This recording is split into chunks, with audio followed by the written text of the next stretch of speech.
Here's part 3 of my open marriage. After getting off the phone with my husband's brother while I was at work, I got off work, I went home. When I got home, my husband's car was in the driveway.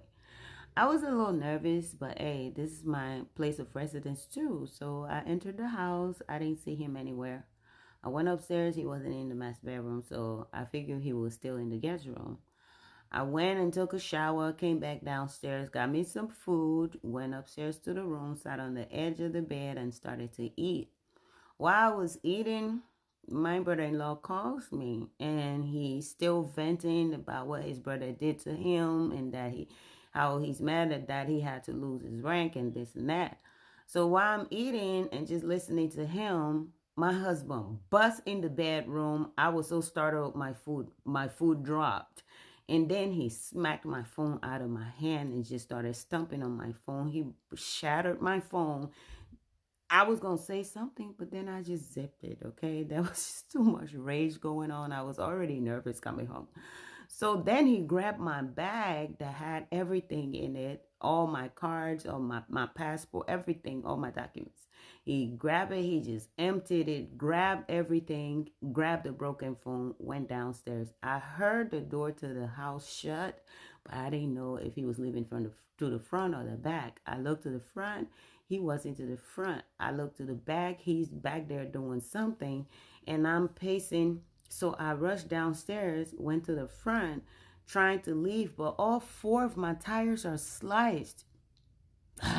I'm so scared now. Like he really did this. I went back upstairs. I called Uber. And while I'm pacing around waiting for Uber, I look in the backyard again and I see this little flame going on.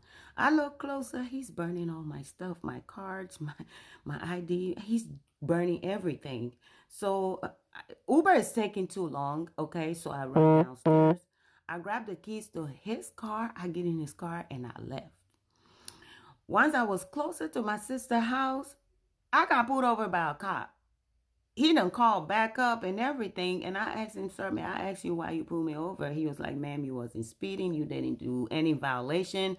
But the car you are driving got reported stolen. I was like, stolen? This is my husband's car. He's like, ma'am, I understand, but the car was reported stolen. So I'm sorry, but I'm going to have to take you in. Then the owner of the car going to have to come and retrieve his vehicle. I was like, wow, are you serious right now? He's like, ma'am, step out of the car. I stepped out of the car, they put the handcuff on me and took me to the cell. When I got a chance to make a call, I called my sister. I explained everything to her because she was in the dark the whole time. She didn't know this was happening. After I got off the phone with her, then I made a phone call to my brother-in-law telling him what happened. He was like, really? He was like, so what you about to do? I said, my sister is about to come get me. He's like, you going to her house? I was like, yes. He was like, nah, that's a bad idea. I was like, what am I supposed to do? Nobody else live in this state with me besides her. He was like, let me just book you a hotel just to be on the safe side. I was like, okay. So he booked the hotel, the one I wanted. My sister came and picked me up. She said, what do you want to do? I said, I want to go back to the house and get some stuff. I don't have anything, no clothes, no panties. I don't have nothing. I need some of my personal belongings. She was like, well, I don't know. I think what we need to do is go, wait, call the police so the police can escort you inside the house so you can get your stuff because right now there's just too much going on. I was like, yeah, that's a good idea. We got to the house. We parked a little bit further from the driveway. She called the police. The police came. As soon as I unlocked the door and entered the house, my husband jumped up. And when he jumped up, he seen the police behind me. He's like, oh, you're going to call the police, huh? And the police told him, he was like, sir, I advise that you sit down, let your wife collect what she came here for.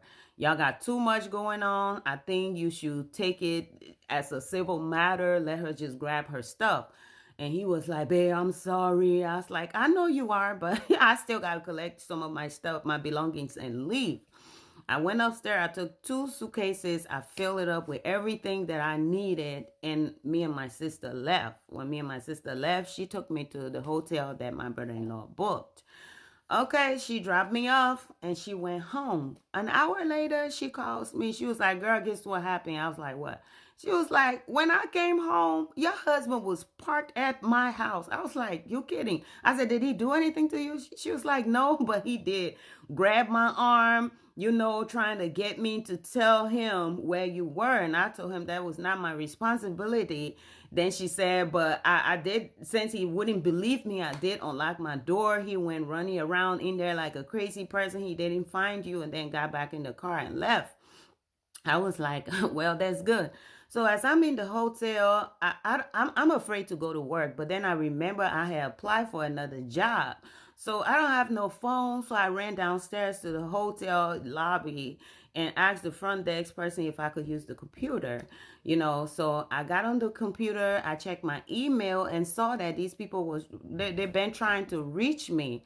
So I actually used the hotel phones and I called the people back and I booked me an interview and I had this other job now. Please don't forget to check out my product review videos above. If there's anything that you like, if you buy it, you're supporting me because I get a little bit of commission. Thank you. See you on the next episode. Bye for now.